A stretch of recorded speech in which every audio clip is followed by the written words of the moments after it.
Did he cheat on me, or did a koala give me an STD? I was buddies for the majority of my adolescent years until getting married to my husband 5 years ago. This occurs in March 2020 when I was 3 months pregnant with my second baby, our second of 2 kids. I had gone to my 13-week follow-up scan after the ultrasound had indicated there was a problem. I absolutely anticipated the worst, but my doctor simply said they could detect something on the scans of my fallopian tubes, that the baby was healthy, and that they needed to perform blood tests and swabs. My doctor phoned me right away when the test results came in to tell me to come in right away because I had tested positive for chlamydia. My doctor was my doctor back when my first son was born, so she was aware of our entire medical history. She also knew that I had been with my husband for years. She questioned me outright if our relationship was monogamous, and I of course replied in the affirmative. My husband would need to be tested in order to confirm before he too would likely need treatment, she said as she gave me the overview of therapies and prescriptions,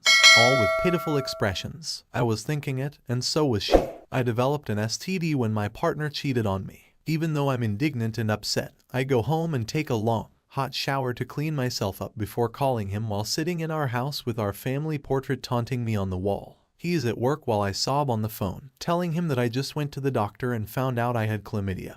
And how could he do this, you bastard, the whole thing. He keeps calling me after I hang up, but I'm trying to calm down since I need to pick up our son from daycare, and still manage to be a good mother somehow. I ignore his calls and go about my day feeling completely defeated. When he gets home, I'll be cooking dinner for our son. He enters the house, sets down his belongings in a noisy manner, and throws his keys against the wall. He enters the bedroom and shuts the door after seeing I am holding our son, and I can hear the shower running.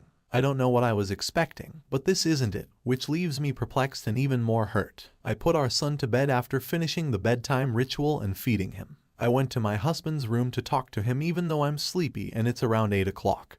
And he is sitting on the bed sobbing with his head in his hands. I approach him and inform him, I don't know how you could do this to me and our family, but you've given me an STD and you also need to get tested and take this medication. He yells that I am a sick and twisted person for cheating on him, getting an STD, and then blaming him for it while he stares at me with eyes that are raw and red. So, my spouse is visibly furious and shaking, and I have no idea what he is saying. He believes I've been unfaithful, and I'm just enraged about it. Since I detest cheating, I have never done it. A nasty thing to do to a loved one. I try to calm him down because he is insistent that he never wandered, and our dispute results in us waking up our son. He had already packed his luggage and was going when I returned. He declared that he will spend some time with his folks. I cried all night after he departed. He definitely tested positive, and the following 2 weeks were awful with us both blaming the other. Since neither of us was willing to own up, it reached the point where I inquired if he wanted to end the relationship. He promised to inform me if a paternity test revealed that the pregnancy I was carrying was actually his. It was undoubtedly his child when we went to get the testing. We sought treatment, but nothing was ever truly resolved. He eventually returned home.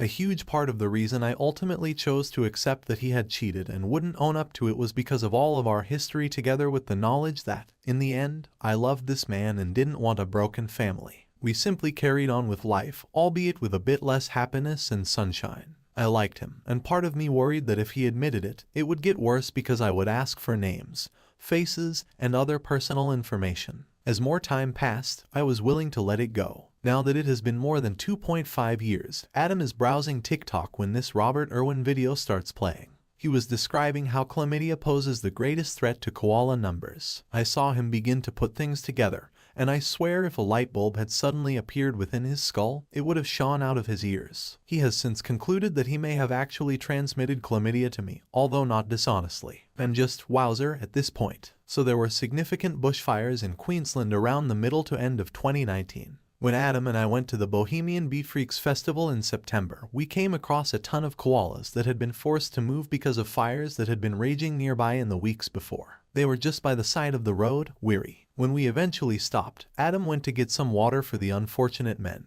One tiny guy was just clinging to my partner's arm as he drank because he was so thirsty and worn out. Yes, the koala urinated all over Adam's shirt and arm after he scooped him up and gave him a cuddle. We moved him off the road track, laughed it off, and went on. Since there are only paid showers available at this event in the midst of a wilderness, we had no intention of utilizing them until the very last day. His shirt had been off, and he had cleaned his hands with bottled water. We arrived, set up camp, and then went out to party, entirely forgetting about the koala. We had a lot of sex during those days. Yes, as I write this, I realize how disgusting it all sounds, but that's how Australian bush doofs roll. And we were young parents enjoying a rare break after the birth of our baby. We therefore conduct extensive investigation and discover that, sure, you can catch it from koalas. Screw me. When Adam quickly schedules a visit at our doctor's office, we arrive, explain everything, and even she agreed with him. Yes, it's conceivable that's where the STD might have come from. We had no symptoms, thus it was possible for us to have had it before it was discovered during my pregnancy. Now that we have a justification, my husband is in favor of it. He claims that everything makes sense, and I can see that he has changed since then. He is now more relaxed and trusting with me, but a part of me still believes that it was due to him being unfaithful. Our connection has been strained during the past few years, yet it is still okay. In terms of who the other was talking to or texting, constantly feeling on edge when the other was out alone, etc. Our sexual life drastically decreased, and we both almost became toxic to each other. He would haphazardly say, "You can tell me the truth and I'll still love you," so many times that it would cause a fight, etc. Our friends who were aware of the situation long ago cut ties with us, believing that one of us was a cheater, and the other was foolish for sticking around. To avoid all the nonsense, we learned to keep this aspect of our life private. It seems like my husband has changed once more since learning this, since he has accepted this explanation so readily. He is now the same loving, caring man he was before this all began. But how am I supposed to believe that my spouse actually gave me chlamydia, but from a fucking koala? And how can we get rid of everything harmful that has been between us so that we can build a stronger, more reliable relationship? I can't quite let go of the feeling that he cheated on me since, in all honesty, I'll never really know unless he says otherwise, and this seems too convenient for the whole situation to make me feel at ease. I'm just not sure. It may sound absurd, but this has been my life for over 3 years, and for the past 6 or 7 months. This new information has been worrying me out once more. We had a wonderful relationship before I was told I had chlamydia while pregnant with our second baby. We can now trace it back to an encounter with a koala. And while that has given him closure, I'm still unsure. I know I never cheated, and he swears he didn't either. Is it more likely that he cheated or that I actually contracted chlamydia from a koala? Last night, after learning the truth, I got down with my spouse and told him how I felt. I apologized for my part in the situation, told him how much I loved him, and how relieved I was to finally put this to rest now that we both knew there was no longer any tension between us. I also discussed the grief I had experienced as a result of his accusing me and vice versa. He then starts pacing and acting agitated before accusing me of cheating. Yep, I know. He claims to have given me an STD, although he hasn't yet. Yes, our relationship was in an extremely horrible position in the months following the discovery. He went out and had a one-night stand with a female from a pub in the neighboring town when he wasn't still living at home at that time. He claimed that he actually thought I had strayed, and that after a few beers, he made the decision to break up with me. As a result, he proceeded to have a sexual encounter with this female. He did it as a form of retaliation. Additionally, he was certain that our child wasn't his because of everything. In other words,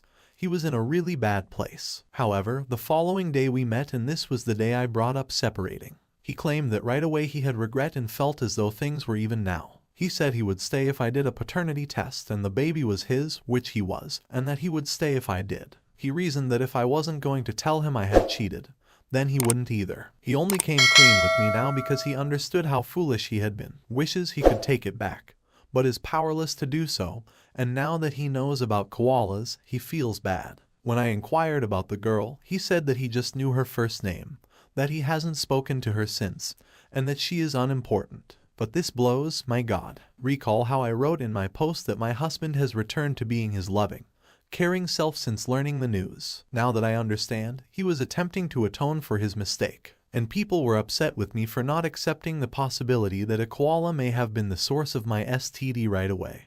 But I swear I knew this in my gut. Perhaps that's why I was holding out. I'm currently sitting on a park bench watching our sons play, and I just don't know what to do since it all feels hollow and numb. I will not tolerate cheating, and I have never had a sexual relationship. I never thought about getting even with him in a tit-for-tat manner, so why did he do it to me? I'm devastated, and a part of me wants to turn back time to before all of this occurred. We have 2 children, 2 dogs, and 2 cats, so I can't split up my family. It would be a mess to have a house and 2 automobiles together, but I'm not sure how to handle this right now. 6 months ago, when we first learned about this new possibility, he could have told me this, but he didn't. Instead, he waited until I apologized profusely to him before dropping this confession on me. He knows I can't look at him right now. I suppose I'll give it a few days to sink in before making a decision, but I think I'll stay. Even though this has damaged a small piece of me that I recently rediscover, I still adore him very much. So be it. Life will work out, right? I see why so many people are invested in this. It's fucking nuts. I understand that many people now assume my spouse to be a twisted sadist, but I truly don't think that is the case. I do believe the STD originated from the koala. Otherwise, why would he be admitting to things now? I don't think he cheated on me or gave me the STD before all of that crap happened. I don't think he deceived me for years. Yes, he had previously felt justified, but now he only sees himself as a fool for acting in the way he did. He's right when he says it's the only time it's ever happened, and I believe him. And it's okay if others think I'm an idiot since I'm processing everything at my own pace. But in my opinion, the STD created uncertainty because of a truly horrible event that occurred. He messed up, too, but the outcome demonstrates to me how devoted my hubby is. I'm expressing all of my emotions, and this man has now admitted the truth to me in order for us to have a chance at moving on with nothing standing in our way. He had let this bother him for years since he truly thought I had cheated as well. Although he knows that telling me that would change everything, he didn't have to, and the timing proves to me that he is sincere because he now realizes that he is the only one here who is at fault. He has said that he won't blame me if I decide to leave and that I should consider all of my options and make my own decisions regardless of everything we have accomplished together so far. It was not manipulative at all, but oh, I really skimmed through writing about our actual dialogue when he admitted. He didn't blame me in the least. Instead, he just kept repeating, "I really thought you cheated and I'm a fucking idiot, and I'm so sorry. It was raw and terrible. I'm going to heed the counsel of a few individuals who suggested that I take a break." He has been told to go stay with his folks while I take some time to consider everything. And sure, I did claim that infidelity was a deal breaker for me, but my actions have proven otherwise. This has taught me something about who I am. Perhaps that ideal was just something that a younger, more idealistic version of myself hung on to. But now that I've seen how much more there is to life, I suppose that's no longer the case. Although it appears like I've started at acceptance, another individual claimed that the stages of sorrow aren't sequential, so perhaps that is also accurate. In either case, the future of my marriage will depend on taking a sabbatical, having some difficult conversations with a therapist, and making my own decision.